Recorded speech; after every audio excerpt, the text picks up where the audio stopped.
Hi, my name is Kate Mahoney. I'm the Executive Director of the Naomi Ruth Cohen Institute for Mental Health Education at the Chicago School of Professional Psychology. I'm delighted today we have a series of guests all related to an exciting project that is coming to Chicago on Wednesday, April 25th and Thursday, April 26th called the Trauma Brain Project. And we have with us tonight actually the playwright who created the Trauma Brain Project, Dale Ann Hunt, and Dale is a trauma survivor, and she's really created this piece called the Trauma Brain Project, initially to educate physicians, largely neurologists, and now has brought it to the general public, our opportunity to learn a little bit more about trauma and the way it can impact our bodies, our body, mind, and spirit. And we're going to talk a little bit today with Dale Ann, a little bit about kind of how this project got started. So thank you so much for being here. Thanks for having us. It started because I got so sick. I started to make the connection that maybe my body was trying to tell me something, and I found a wonderful therapist who dealt with body-mind, and that really appealed to me, and did not know a thing about somatic trauma release therapy. I discovered it on the table with her, and it's just, I say it's kind of a magical process. The piece came about because I was going through this process and I discovered something called psychogenic seizures. And I had been diagnosed as a 10-year-old child with temporal lobe epilepsy. I contacted a friend of mine at Wake Forest University Neurology that I've known for many years, and I said, "Pat, I'm not sure I ever had epilepsy."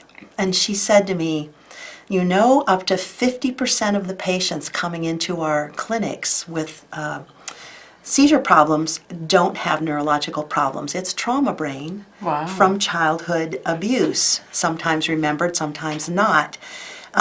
So in 1967, you can understand why people didn't know what trauma brain was, that it looks like epilepsy. Sure. But in 2018, to think that this many people are still being misdiagnosed is kind of shocking.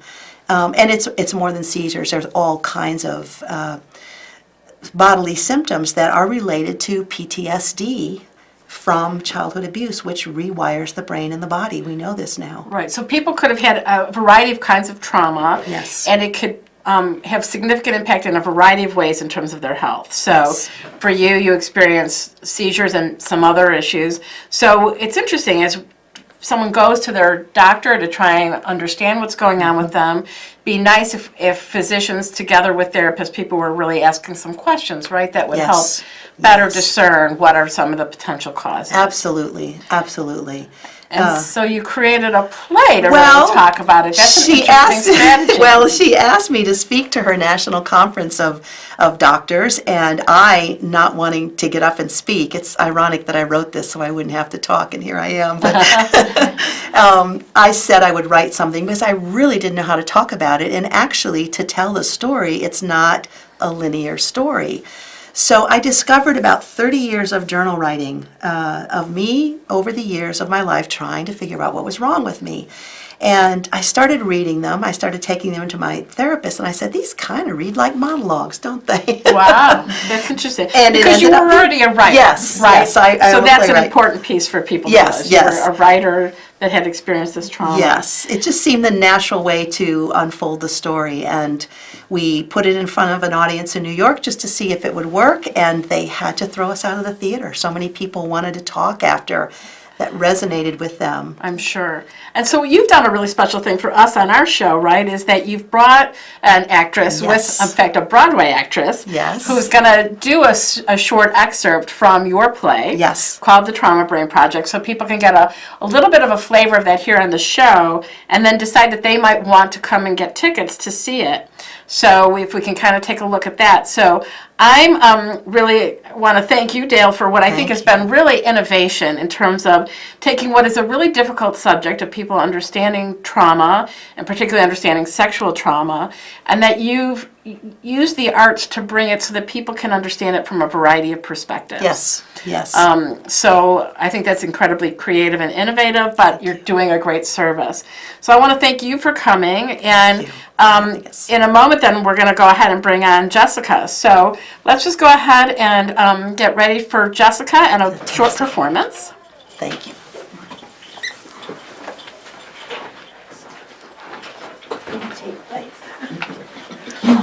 And so I'm really excited here to bring with us Jessica Grove, who is a Broadway actress, and she's going to be performing here in Chicago, the Trauma Brain Project. So you can see here we have the website listed. You can learn a little bit more about how to get tickets.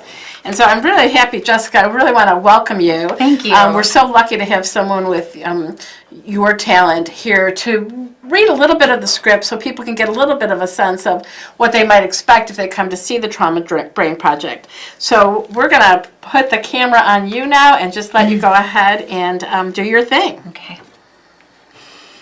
I'm 10 years old and it's happening again. Another seizure, and there's nothing I can do. Unwillingly, I retreat into the bubble once more, safe and secure, inside this space while my brain lets go, throws its angry tantrum, spits at the world, and then subsides. My head spins. I'm filled with a dizzy feeling that my body is turning inside out. Yet all around me is perfectly still. The room, the chair, the sunlight through the window, and my mother sitting on the edge of her seat, so quiet, so watchful, so frightened to lose me, unable to reach me inside of my strong but invisible and oh so surreal dome. Shh, I say to my mother, everything, the room has to be quiet, has to be still. I have to concentrate, follow my brain on its terrible rampage, or else I could be lost.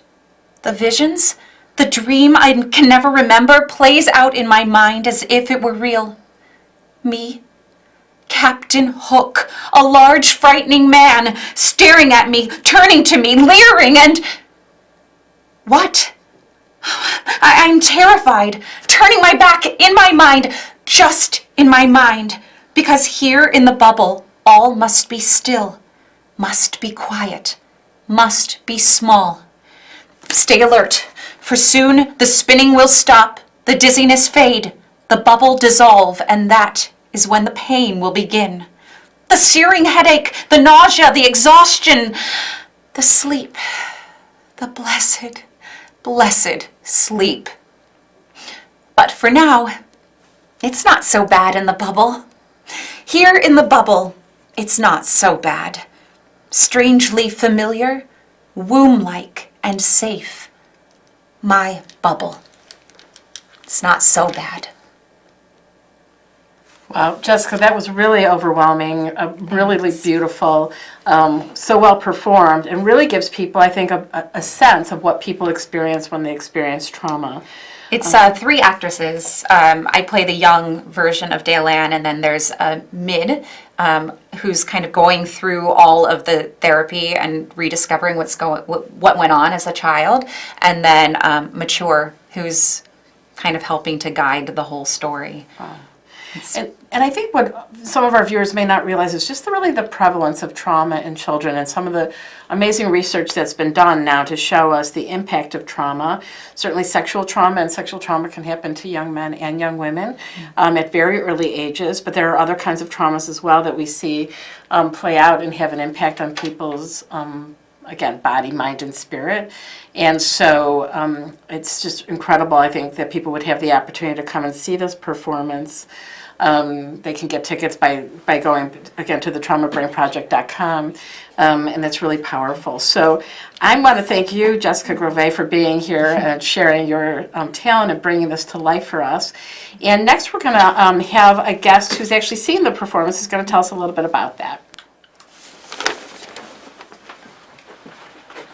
So I'm really happy now that we're bringing with us Sylvia Corcoran. And Sylvia is a licensed clinical social worker who has seen the Trauma Brain Project, and I think you had such a reaction that you've been wanting to tell as many people about it as possible, right, Sylvia? Yes, thank you, Kate, for having me. I saw the Trauma Brain Project and I was moved beyond words. I was compelled to have other people see this. I'm kind of Oprah-esque in like when I find something I enjoy, I just want to share it and I want other people to experience it and to be informed. And so I'm just committed to trying to get as many people to see this as possible. It's not just for educators, it's for lay people, it's for anyone that has a loved one that has experienced trauma. And it's just information on how to help people and support them manage trauma. And I think really, in addition to that, right, it's for anyone who loves theater as well. I mean, we have these amazing actresses here. My understanding is Marsha Mason just did a performance of this in New York. So that someone who enjoys theater or loves theater and loves the way that theater can help educate us in a way that it can be so profound, it can touch our heart and our soul while helping us to learn more. And I think probably most of us walk around in this world and have people in our lives that have experienced trauma, have been touched by trauma, and until they get a chance to really maybe get some help and do some of the healing work, their life has been often, cut short in certain ways, right? Where they miss out on opportunities, they miss out on experiences, they really don't get to live their full and best lives because they are still sometimes gripped by those traumatic experiences, particularly those that are early childhood experiences. Absolutely, and this production really helps to give words to what people may be unable to express and unearth themselves, but they can identify with it and resonate with it, and then that gives a path to open to explore more about trauma, and that leads to more education about it. So I'm just committed to having as many people see this fine production as possible. Which is great, and it's really accessible, right? It's right here in Chicago on Belmont Avenue. It's the Stage 773 Theater. So that makes it easy to get to via public transportation, anybody who wants to come and experience this. It's unfortunate it's only a couple of nights, so people should plan now, I think, if they want to be able to come and see it on Wednesday the 25th of April or Thursday the 26th. I'm hoping we'll find ways to see this repeat in other locations around the city. So we have a caller right now, so if it's okay, I'd like to go ahead and take that call and see what we can do. So caller, thank you for calling in. Good evening, ladies. How are you? We're great. Can you speak up just a little bit? I sure can. Can you hear me now? A little bit better, but a little louder would still help. Okay. How you doing this evening? We are great, and we're happy that you called in. There you go. I think 99%, can you hear me now? Yes, we can. Okay. I think about 99% of the people in the world have had some kind of trauma when they were younger, one way or the other, right? Right. We really see trauma as being much more prevalent than the average person recognizes, so clearly you've got a lot of insight. Absolutely, but you got to get to a certain point in your life where you got to leave it in the past, no matter how bad it was. But the worst thing that you can do is if you have a sexual abuse problem when you was a child and you get older and it's still bothering you, don't go get married and reproduce, because the problem that you still got is inside you. Now you're going to pass it down to your sibling, your children. Well, you raised such an important issue about how trauma can have impact and kind of reverberate through multiple generations. And I think the other thing you're speaking to is actually a perfect lead into our next guest, which we're going to bring on in just a moment to really talk about the process of therapy, how we do heal from trauma. So I'm really grateful to you for having both raised the issue about that this is an issue that's much more common than many people recognize. The fact that there's help for trauma, we know now so much more about how we can help people heal from trauma. We don't have to be a prisoner to something that happened to us when we were young, that we have the opportunity to learn and to grow, and that and the fact that this can have impact on multiple generations. So I want to thank you for calling, and I'm going to again give people one last opportunity to look at the overhead to see how to learn more about the Trauma Brain Project, and then I'm going to be bringing on my next guest. So thank you, caller. We really appreciate you calling in. So our next guest is actually an amazing licensed clinical psychologist who's done an extensive amount of work on the issue about trauma in the past. She's a body-oriented psychotherapist Her name is Bianca Harden, and she is a advisor to the Trauma Brain Project. She's going to be moderating panels, so if you come to one of the performances on April 25th or 26th, Bianca's going to be there helping to moderate conversations, because we do know, everyone knows, that coming to see a show like this, it will raise important issues, and so we don't want people to just come for the performance, applaud the amazing actresses and go home. It's an opportunity to talk with others, to learn more. And really, I think the idea behind the Trauma Brain Project, and I've really loved as I've learned about this, is creating community around trauma and helping people heal together and move forward. And sometimes this issue was something that people didn't used to talk about.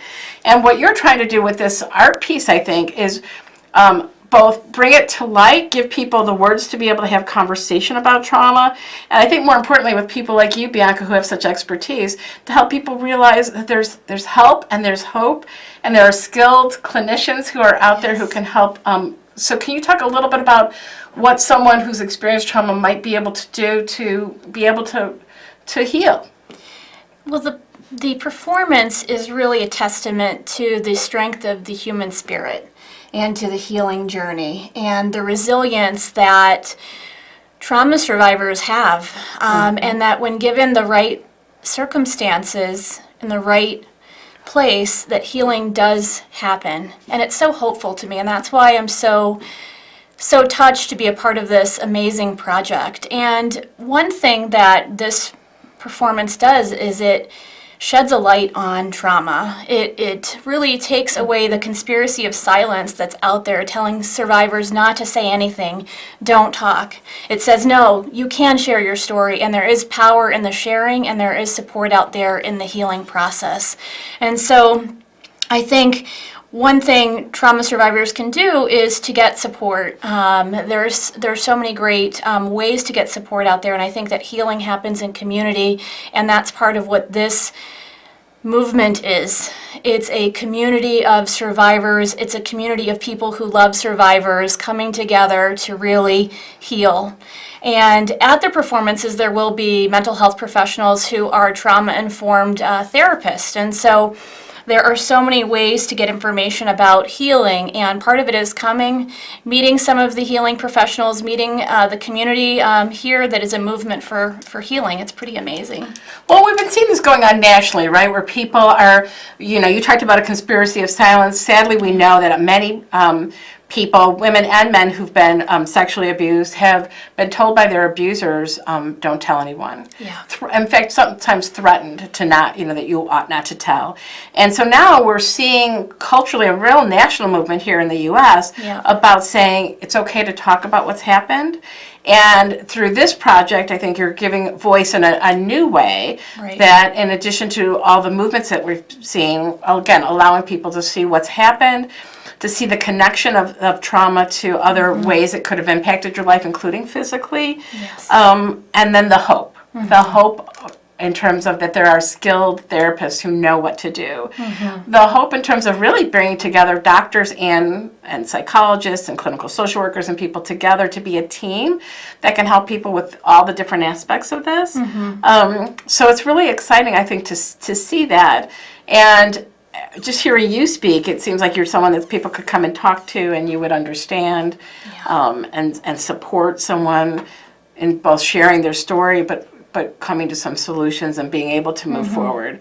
So I think, in the earlier caller, she was suggesting that this can have an impact on your ability to have successful relationships and to move forward in your life if you get stuck, if you get caught too much in those threats of needing to keep silent. And you're trying to give, through the Trauma Brain Project, give people their voice and give people outlets for getting help and reclaiming their lives, right? So that they can really live their full and best lives. Yes. So that they don't have to feel like because this happened when they were younger that they are stuck. Yeah, no. It's really important to view survivors as strong, resilient. It's really remarkable what people go through and how they heal, and that healing does exist and is possible. I think some people are afraid to talk about their experiences because they haven't been believed, they've been shamed. There's a lot of messages in society that blame victims and are not supportive of their healing journey. And that's why I'm so proud to be a part of this project, because we're really saying, no, please share your story. Let's speak out, speak up, and healing is possible. And I have seen people work through this, and they are not damaged. They are strong, and they have families, they have healthy relationships, they have children. They are amazing. And so it's really just inspiring for me as a trauma therapist, and part of why I do the work is just to accompany people on this healing journey. And I am a better person because I'm a trauma therapist and working with these amazing men and women who have been traumatized as children, and they're just so inspiring to me. And Bianca, I think one of, the word you used, I think is so important, is resilience, in terms of the strength and courage, that people often end up stronger for having, Yes. sadly having had this experience, but having worked through it. And then you talked about the importance of families, and I think sometimes, first of all, with resilience, some people think you have it or you don't. And what you do in your work, I understand, is you really help people tap into their internal resilience, that inner sort of Yes. core of strength, and help them move forward. And you would also support family members, right? Because sometimes, That's right. a mom or a dad, they might have a child who's come to them to share a traumatic experience, and they might not feel like they know exactly what to do. Right. So the other option would be, right, that parents could reach out, family members, loved ones, and say, help us through this. We want help as a family to get through this. And I think the performance also gives hope to people about how families can heal together. Yes. Well, I want to just go back to your point about resilience, and there is something called post-traumatic resilience. And so we really focus on post-traumatic stress, but there's also resilience that often comes out of trauma as people make sense of what's happened to them. And I think that's what Dale Ann has really done. She has found strength in telling her story and seeing the wonderful impact that it has, and people have really given testimony to her about how the performance has changed their life. And so that's an example of post-traumatic resilience, and that her making connections and spearheading this movement is really showing great strength, and so that's really inspiring to me. And back to your point about families, sexual abuse doesn't only impact the person that is abused, it impacts multiple layers. It impacts their immediate family, their friend group, our communities, and the world. There's a public impact of child sexual abuse, and we really need to be working together to do something about this important issue. Yeah, and it really is, it's a public health issue, and we're trying to work together. It fits in very well with the work we do at the Naomi Ruth Cohen Institute, Yes. which is trying to provide community education to professionals, all about both reducing stigma connected to different challenges people experience, and then really trying to support individuals, families, and communities. So it's been really exciting to work together. We're excited about some of the collaboration that we've already done and things we can do together. And I think a number of our guests will be really interested in being able to our viewers will be really interested in being able to see the performance that you're hosting later this month. So on April 25th and 26th at Stage 773 on Belmont Avenue. And we just want to thank you, all of you, for coming today. It's been really wonderful to have this opportunity to talk together. So thank you so much. We really appreciate it.